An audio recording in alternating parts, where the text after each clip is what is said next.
system. I'm Caitlin DeFiore. I'm a lead social worker for the New Mexico Family Advocacy Program, and I'm going to be facilitating today's session. To my right is, not on screen, but sorry everybody. I'm Jennifer Vieira with the AOC, and I'm here to offer tech support. So just a reminder to press *6 to mute or unmute if you're on the phone.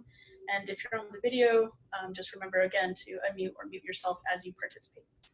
We also have Huiza. Huiza, Parent Mentor Coordinator for the New Mexico Family Advocacy Program. And Kathryn Brock, I'm the A social worker for the New Mexico Family Advocacy Program. And I'm Leslie Jones, and I'm a lead attorney for New Mexico Family Advocacy Program.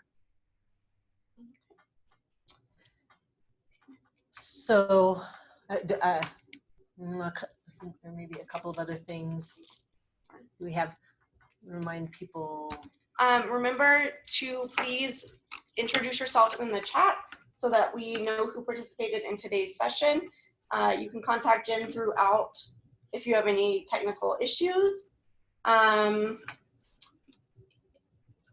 We are not going to have an echo session on September 3rd, but our next echo session will be the 17th.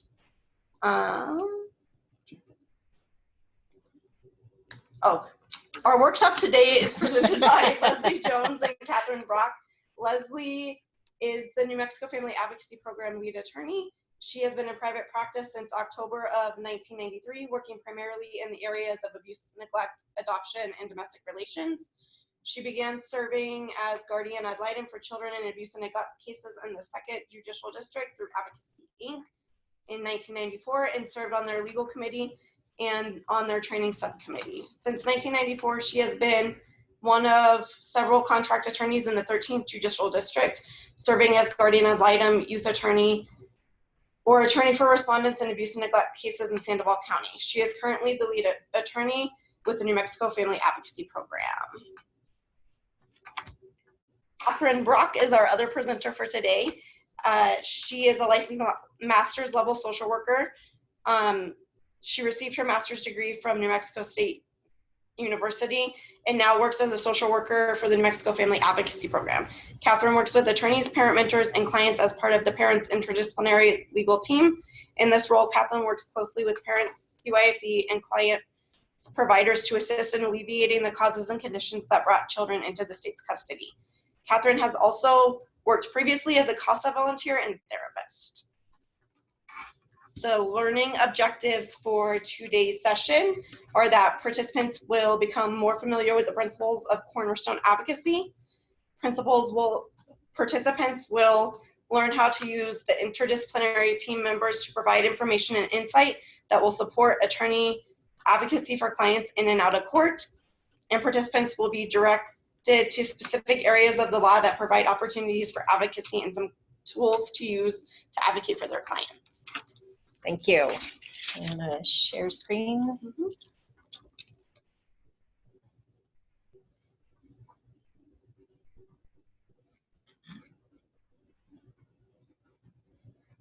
Okay, so hopefully you can see the PowerPoint.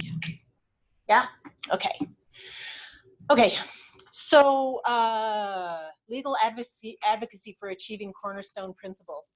So Mexico Family Advocacy Program, part of the model is Cornerstone Advocacy that was developed by the Center for Family Representation in New York. And so we're talking about placement, advocating for placements that maintain family connections, advocating for treatment plans that are relevant and customized to the parent's particular needs, issues, and strengths, advocating for opportunities to work cooperatively with CYFD through positive and regular communication via caseworker meetings and case conferences, and advocating for frequent visitation in the most natural setting possible. So, and the reasons for that are because all of those things facilitate greater success in reunification and shorter times in care, even if it's not reunification that happens. So you have it in the PowerPoint, the 4 cornerstones, again, visiting, placement, services, and conferences. Cornerstone Advocacy really puts an emphasis on the first 60 days of the case. Not that we don't work on those things throughout the whole course of the case, but the feeling is that you really want to front load and get as much of this going early in the case, as possible, to increase your chances of success, essentially. So the first cornerstone is placement. Appropriate placement eases the child's transition to foster care. Appropriate placement keeps parents engaged, and appropriate placement supports reunification. And I think all of those are kind of intuitive. When we say appropriate placement, so it's a placement either with family members or fictive kin or someone in the community that can be supportive of the family and their engagement in the treatment plan and visits and all of that.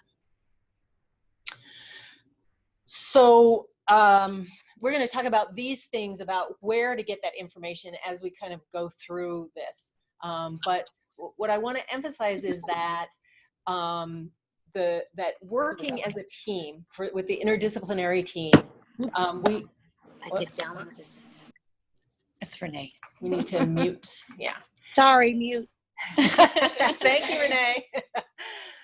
So is that we have a real advantage working with an interdisciplinary team in terms of having more opportunities to connect with, engage our respondent parent clients, and get better information from them so that we can do better advocacy for them. And we're hoping too that when we start again assigning cases through the program, once we are able to implement our plan through the grant that we have through the federal grant, that cases are going to be assigned and the program will be assigned randomly, but to cases right at the beginning of the case. And so we're really hoping that this is going to be prove to be an advantage for the parents in the program, is to be able to have access from the beginning of the case. So so different places to look, and we'll talk about them as we go along. So placement.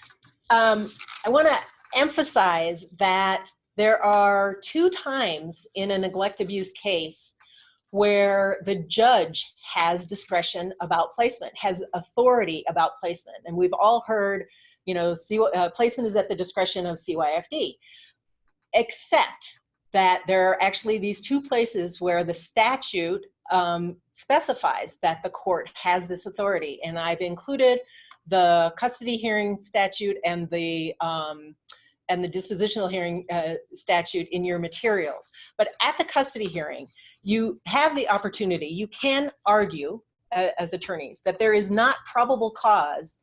And sometimes we get confused about what are we talking about with probable cause? Because we're not talking about, is there probable cause to believe that everything in the affidavit is true? The question at the custody hearing is only, is there probable cause to believe that the children cannot stay for these, and it lists the reasons, but that the children cannot safely stay with a parent, guardian, or custodian pending until the adjudicatory hearing. So for the next 60 days, where are the kids going to be for the next 60 days? That's the question in front of the court at the custody hearing. And so even if ultimately it's going to bear out that there might have been some neglect, that there are still actions that can be taken right at the beginning in certain case, depending on the case, to ensure the safety of the children remaining in the home. And so you can argue that there's not probable cause because a parent is able and willing. One of those situations might be a domestic violence situation. And so this is where I would turn to the FAP worker about getting information, like what kinds of information, what could we do prior to the custody hearing to make it so that the kids could actually stay with the non-offending parent. Yeah, and as a social worker, we would work with the parents on what their ideas, first of all, really work with them in creating their own plan, and what can we do to make the house safer for the kids. And if that is, dad moves out or mom moves with the kids to grandma's house or whatever that is, we work with them as the most comfortable thing for them to also keep the kids safe. The next thing is that even if, let's see, yes. So even if probable cause is found, the statute says that the courts can still return legal custody to the parent or guardian pending the adjudication with a sufficient safety plan, with sufficient measures in place to keep the children safe. And so one of the tools that can be utilized at that time is to have the child or children go with a relative under a power of attorney granted by the parent. So the parent is retaining their legal custody, and they are granting this other person, a relative or fictive kin or whatever, a statutory power of attorney. That's a temporary power of attorney for 6 months. Usually they are, although they can be revoked or extended, but to take care of the kids. And so you can come with that also as a plan, that even if the court finds probable cause, that here is somebody who can keep the kids safe, and the parent is going to voluntarily grant this temporary custody. Because again, you're only talking about for the next 60 days. Once there's an adjudication, then the judge can then order the kids into the custody of the department if there are concerns about that safety plan. So, and again, that's information as before that the FAP social worker can be gathering from the parent and see if that person is appropriate, and see if that person can show up for the custody hearing to give that information to the court. Is there anything you want to Right, add? and that's a part or a great place to start with a genogram for us as the social workers, and really identifying all of the family members and really talking to our clients about the fictive kin, because a lot of times the parents don't realize that people who are not actually family can also take custody of the kids. Especially in this area, we have a lot of really close people in our communities that we call our aunties and uncles and, abuela, but they're not by blood, and we can still use those and utilize those connections. So identifying those is important. So I also included in your materials just the statutory power of attorney as a form to have, because it's not too late. For those of us that have done this work for a while, you know that that there's usually the pre-filing FCM, and the parents come, but at that time they have had no legal representation. They don't know really what their options are. They may be told by the department that they basically get told, you need to come up with a safety plan for your kids, but they don't necessarily know what those options are. And they may think that the only option available to them would be to do like a kinship guardianship under the Kinship Guardianship Act, which is, that's very different. That's permanent until the kids are 18 unless it gets revoked. And that may feel just too overwhelming, and they might not even be willing to consider it. So it's not too late at the custody hearing to still come back with the kinds of things that might have been effective at that pre-filing family-centered meeting to keep the kids from coming into care in the first place. And I want to emphasize too that just because this kind of stuff hasn't been happening doesn't mean it can't happen, and it doesn't mean that we shouldn't keep trying to advocate for it for our clients whenever there's a chance. One of these days, that just, there'll be a perfect storm, and you'll have the right case, and it will make total sense for the court to either not find probable cause even while retaining jurisdiction, or to find probable cause but still leave the child or children in the legal custody of their parent or guardian. And then finally, we really want to emphasize motions practice here. We want the attorneys to start advocating and using kind of the tools that we have to advocate. And so if this gets denied, either your request to not find probable cause or to continue custody with the parent, consider filing a motion to reconsider. You can do those. There is nothing that prevents you from filing a motion to reconsider. And that could be especially helpful if 2 days after the custody hearing, another relative is located. Somebody else is found that could take care of the kids, pending, or mom finds other housing, or dad finds other housing, or whatever it is, that there's something else. And then don't forget that we do now have the option of filing an expedited appeal. And I've included that, rule of appellate process in your materials as well, that you can file after, if you have not prevailed, if the court has ruled against you at the custody hearing, you can file an expedited appeal to have that decision reviewed by the Court of Appeals. Okay, it's not, where am I? Okay, so, sorry. So the second place that the court has discretion, and we don't think about it because we just sort of assume that once custody is with CYFD, that's it until there's either a return home or a change of plan, is at disposition. The statute specifically says, first, that the court has to make specific findings about the department's efforts to identify, locate, and give notice to and study appropriate relatives for placement, that the court has to make a finding that the department has given consideration to the child's familial identity and connections, and whether an appropriate relative has been found qualified to care for the child. So again, now we've had another couple of months now since the custody hearing. And so what's the kind of stuff that you may have done then in the meantime, Kathryn, that now maybe we've got some more options at disposition?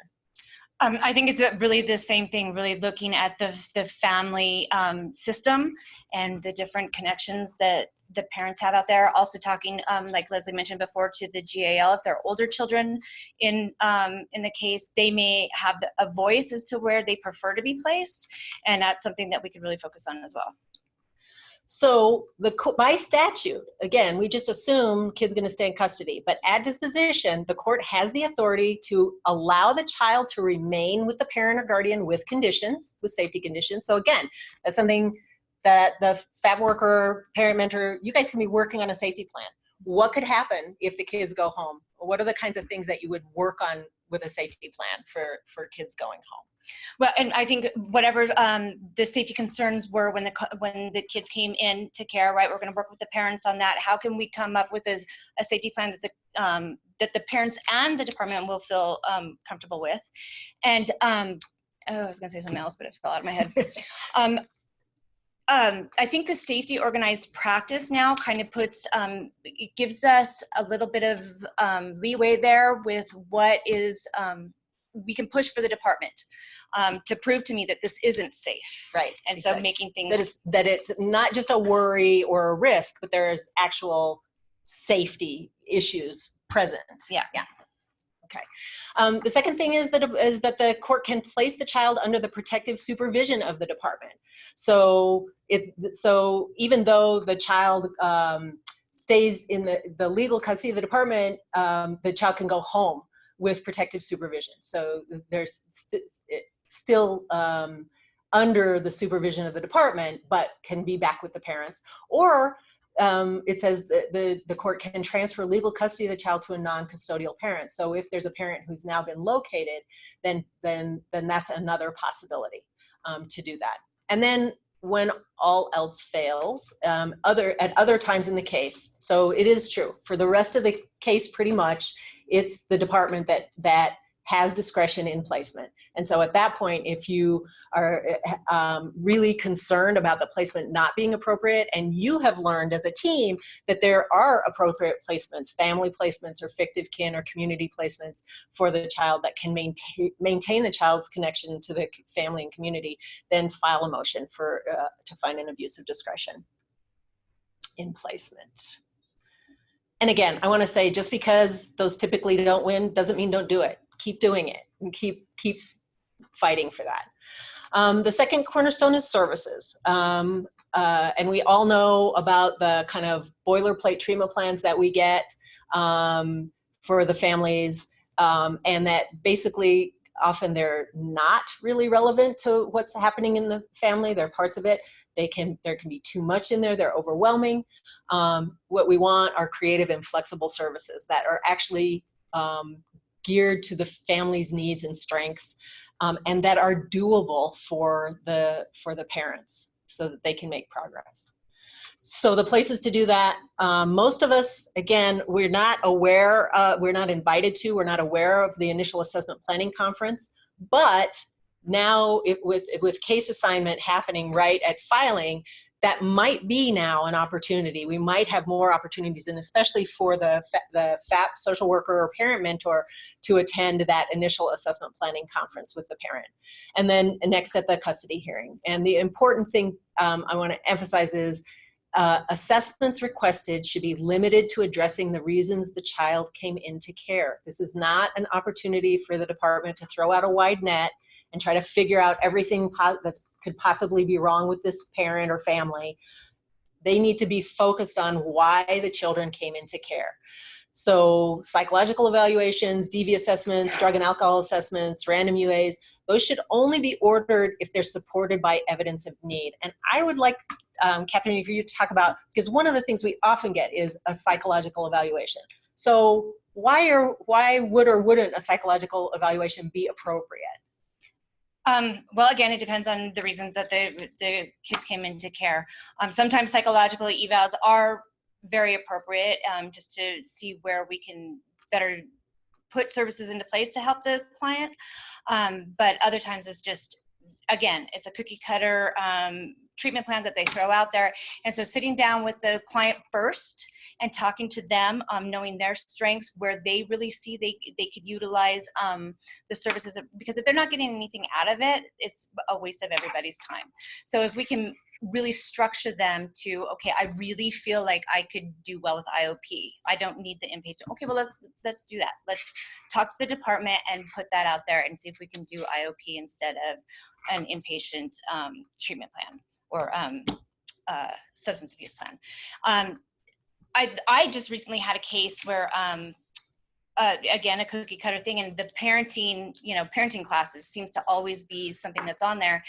And I argued with, well, I didn't argue, I just said my point, that I didn't think that the parenting classes were needed at this point. Like, she was a good mom. She had a minor relapse, and that's why the kids came in. So can we take that off? And they agreed, yeah.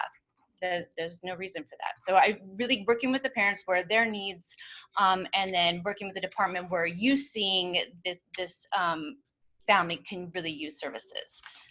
So, and one of the things that I often get concerned about is psychological evaluations ordered when there's no indication of pathology.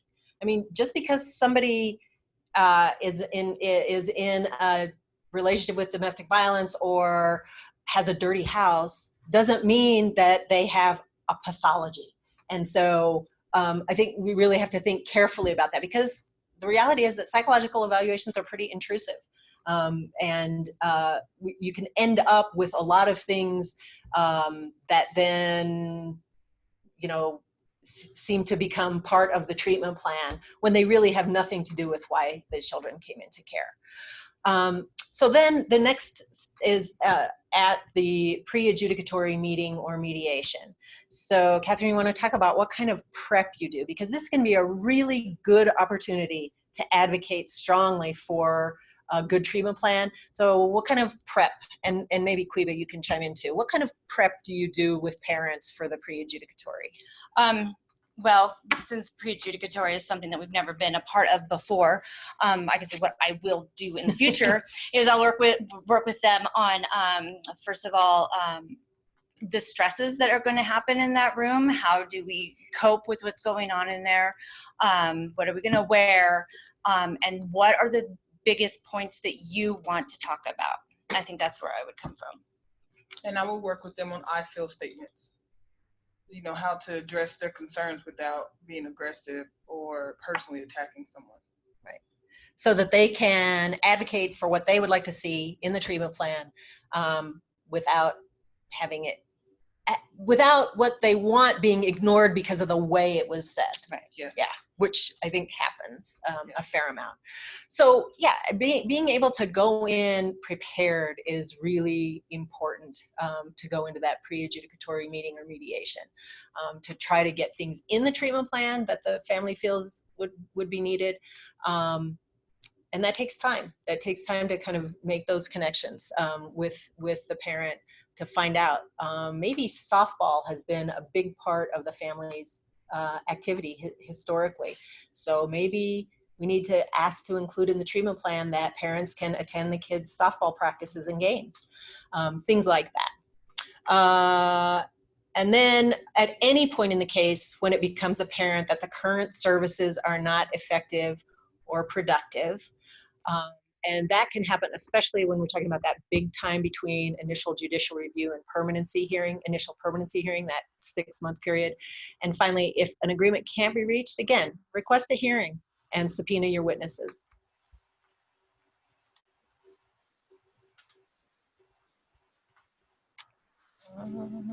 Come on. Okay, is that where we're supposed to be? Yes. Okay, third cornerstone is conferences. And just the importance of having these meetings so that you can advocate outside of court, so that it doesn't feel so adversarial, that it really feels like a team working together, and as a way to move a case forward instead of, again, don't wait for the pre-permanency meeting. You don't need to wait. I know we all sort of get in this mindset where nothing's really going to happen between that initial judicial review and the pre-permanency meeting. If things are actually happening in the case, if parents are really making good progress, or if there's really something that is not working in the treatment plan, you want to address it before. You don't want to wait for the pre-permanency meeting. And so another important aspect of what the team does and what the FAP social worker and parent mentor do is stay in touch with providers. So, and providers can really help with that. So we want to talk about kind of how you stay in touch with providers, what kind of information you get, and how that might help us to advocate if we need to have a meeting. So I think this, for me anyway, the conferences Cornerstone is really important in that we know where everybody is at. So I try to schedule as many meetings as I can, at least with the PPW and the client and the parent mentor, if there's one on the case. It helps us, first of all, to alleviate any triangulation, and then just make sure that we are all moving in the same direction. If there is an issue, then we can bring it up then and address it then. Staying in contact with the providers helps us to then advocate in the conferences with the PPWs on, yes, we are addressing this with this provider in this setting. Like my mentor, Ms. Dominica, has always said, never not know everything in the room, right? Like we as the social workers want to go in there and have all of the information. So being in contact with all of the providers and knowing exactly what services are happening. Is the client attending services in individual therapy? What are the dynamics that we're working on? What are the modalities that we're using? These are all present great, a lot of information that we can then use in all of the conferences that we have outside of hearings. You want to add to that? No, Anything? okay. Okay. So I think part of what I want to emphasize too is you might have to get creative with this if you're getting resistance, or for example, if early in the case you have a parent that's really engaged. I mean, and by the time of the initial judicial review hearing, that parent is really engaged. And so you want to make sure that you don't go all that time. Ask to schedule it right while everybody's there at the initial judicial review. Say, can we have a case conference in 60 days or 90 days rather than waiting? And again, don't be shy about if you get resistance, then ask the judge to order it. And you always have the right, you can request a hearing as well to say, you know, this is what needs to be addressed and discussed. We're not able to get the department to hold a case conference. I think most of the time you're going to get them to hold a case conference without having to resort to that. But really use that opportunity when everybody's there to get a meeting scheduled in between. And frankly, I think it's like best practice anyway to make sure that there's at least one case conference between the initial judicial review and the pre-perm. And also keep in mind that we have a mediation program for a reason.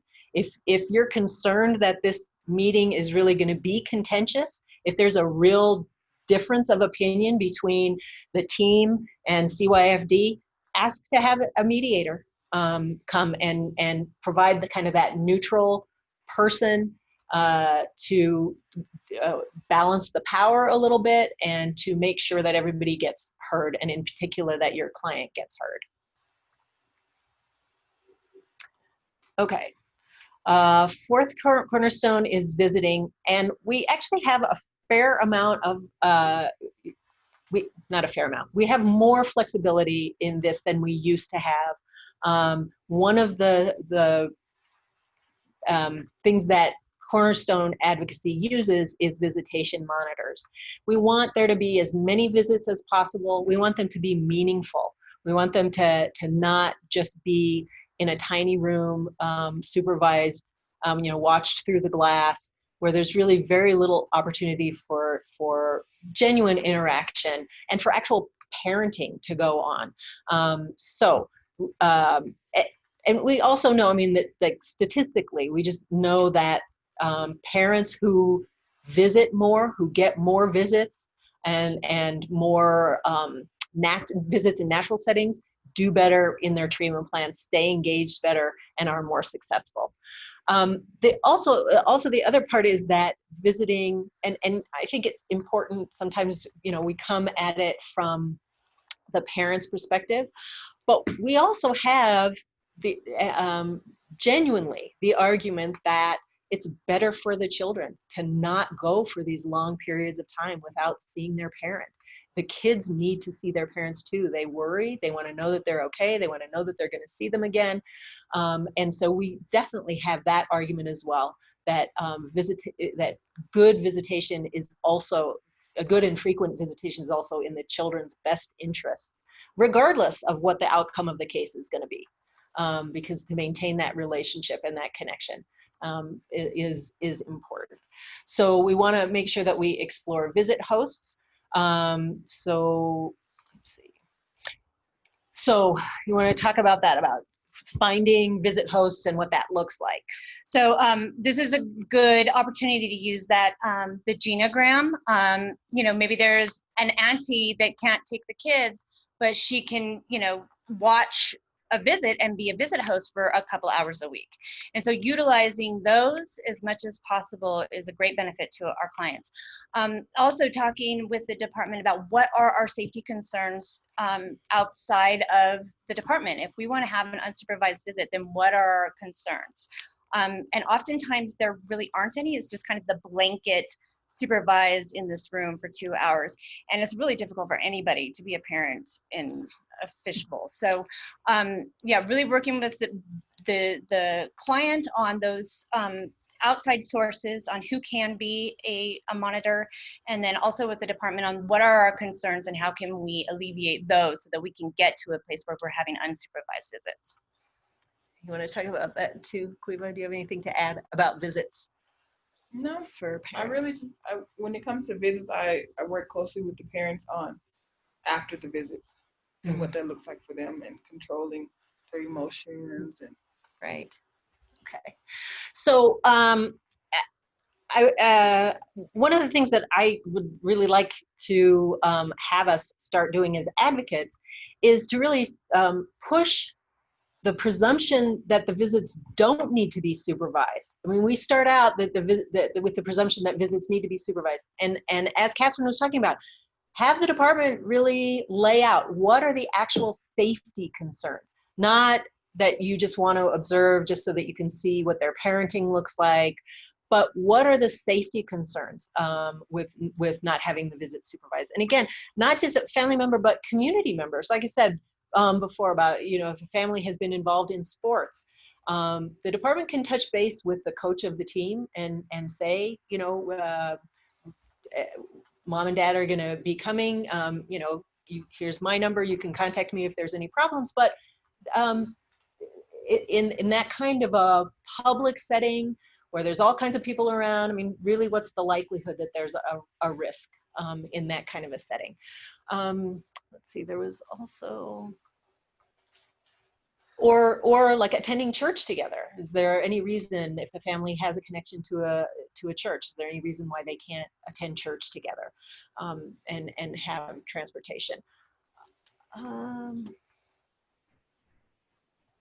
Okay, so I think, again, this sort of going through the same process of start out trying to work it out with the department. The FAB social worker can or the parent mentor can work directly with the PPW about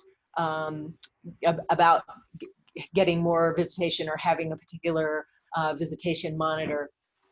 And then if that's not successful, then as the attorney, contact the children's court attorney for the case and give that information that's been gathered by the social worker or parent mentor to the children's court attorney. See if you can push things that way. If that doesn't work, request a meeting. As Kathryn was saying, that can be a really effective way to get everybody on the same page. Everybody has the same information, and work to have the parent mentor, the prospective visitation monitors present at this meeting so that they can maybe allay any concerns that the department might have. And then when all else fails, attorney can file a motion. Again, I want to really emphasize that there is nothing that prevents the attorneys from using the rules of civil procedure that we have available to us. File a motion, get it in front of the judge. And you also have the power of subpoena. It doesn't have to be for an adjudicatory hearing or a termination of parental rights hearing that's the only time you use a subpoena. Subpoena your witnesses. Subpoena that proposed visitation monitor to come to court. Subpoena the kids therapist to come to court and talk about how it would benefit the child to have their parent be able to participate in the visits this way. That kind of advocacy you can have happen and do in court. And especially if you have better information going forward. Okay, so that's it. We'll open it up for questions. We're like exactly 40 minutes. So we'd like to open it up for questions. If anyone has any questions for me or for Kathryn or for Quiva about kind of how to do this kind of advocacy in these 4 areas. Barriers that you've come up with, that you've come across when you try to do this kind of advocacy that maybe we can talk about ways to overcome that. Anybody have anything? Yes. Looks like Nita has her hand raised. You want to unmute Nita? So Okay. Leslie, one of the concerns that I have when I'm doing a motion for, There we go. There we go. can you hear me now? Yes. So one of the concerns I have about doing a motion for more visitation is in the past I've kind of requested this visitation via motion and it's just been kind of shut down by the court as well as the department. And part of it is because this is a youth who would like to probably be able to have more visitation at their own discretion and within the community. But what I'm getting at, where can I get statistics to help demonstrate, to bolster my motions? Just the fact that this, not only is it within the New Mexico Administrative Code and as well as statutory that parents should have visitation, but where do I get this stuff from? Is there any resources out there, or do you guys have a list or anything of good articles, whether they be peer-reviewed or anything to that extent that would help with that? Because I'm really running into this like, well, either the child is kind of reluctant to include any more additional supervised visits at specific times, which is why I think that, you know, I keep arguing for the community visit and mom doesn't have safety concerns. And the child actually wants the safety concerns, but it's the foster family who's kind of getting in the way of allowing those to happen because there are potential adoptive families. So I don't know how to get around that. So in terms of resources, I think one of them that I would suggest is, and I'm going to block on the page, but if you Google it, you'll find it. But the American Bar Association has a family parent representation division, basically, and they have a lot of resources on their website that I'm sure there's stuff. I don't know in terms of the mental health issue, and I'm sure that there are peer-reviewed articles out there. And another thing that I would say is that recently, with all of the stuff that's happened at the border, and separation of children from their families, there's actually been kind of this burst of research coming out and articles coming out about how damaging it is to these kids to be separated from their parents and not see their parents. And there's been a lot of activity among parents' attorneys around that issue, that we should be using those same arguments about why the children shouldn't be separated from their parents. Nita, did I hear you say that the kid would like more visitation and it's a youth? So this is a tricky situation. The kid actually wants to be adopted by the family, but at the same time, the child would like to maintain a relationship with parents and any siblings, but yet the child would like that visitation to be at the discretion of the child. And there have been times where, you know, attempts have been made between the child and the bio parent, and it just never quite works out for some reason. And it's just getting very discouraging. And I believe that this lack of visitation that's meaningful is really what has led to the child wanting to be adopted. So another option may be to have a conversation with your client if they're okay with this, and have a conversation with the child's attorney and the child about if that kid is saying this is what he wants, how can you guys maybe work as a team on this specific issue to achieve that for both of them, right? That's a great idea if I felt like that child's attorney was on board with this. But yeah, that can be difficult. You know, Kathryn mentioned safety organized practice. I think that there are some tools there too now, as CYFD is implementing safety organized practice, again, to be able, so maybe in the past those arguments didn't go over so well. Maybe now with safety organized practice, you'll be able to bring those arguments to court as well. That this is actually now, you know, we're looking at what's the actual safety concern, not, you know, kind of worries or whatever, but the actual concerns about safety for these visits. Do you have any other thoughts? No, I think that covers it. Yeah. Okay. thank you. I will renew that motion.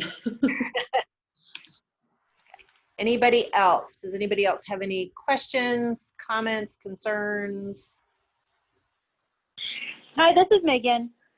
Yes. From CYFD. Hi. So I was kind of listening to what Nita was saying about the visitation, and Kathryn as well. One of the things that my unit tries to do is utilize the visit host, and even if there's a relative that's not able to be a placement, we really try to utilize them for visitation out in the community. So I would ask, like, Nita, if you have like a specific case, not the one you were talking about, but if there are other relatives that would be able to assist, and you can bring that to the department, or the social worker can give that information to the department to kind of help us facilitate those community visits or more natural environments instead of just in the office, I would be happy to do that. I know that I don't have all your cases, but I think that's something that the department is striving for. Thanks, Megan. That's great. Yes, thank you, Megan. Anybody else have any thoughts about Nita's question or problem or situation? or anything else? Anybody else? Thoughts about how that might work? It is a little different too with youth, you know, because they're a little more, they should have, their youth attorney is supposed to be advocating for what they want, not substituting their own judgment about what's best for the child. And so that's important to make sure that what the child wants gets advocated for. Anybody else? Any other questions, comments? I just want to add another tool that can be used with the department if we're trying to work towards unsupervised visits is suggesting sandwich visits, where the parents will check in with the department and then leave with the kids for an unsupervised visit and then drop the kids back off at the department, so the department gets to have eyes on both of them and make sure everything is okay, and then that can help you work your way up to completely unsupervised. That's just another tool. Yeah, that's a great idea. Yeah, it is. Okay, last call for questions. Last call for questions. Okay, if there are no further questions, we're gonna go ahead and wrap up. I want to remind you to go ahead and fill out the post-session feedback form. The link should have appeared in your chat. Our next ECHO session will be September 17th. There will be no ECHO session on September 3rd. When we come back on September 17th, our workshop presenters will be El Puente de Encuentro, Cultural Competency and Humility in Practice. Thanks for joining, everybody. Bye. Thank you.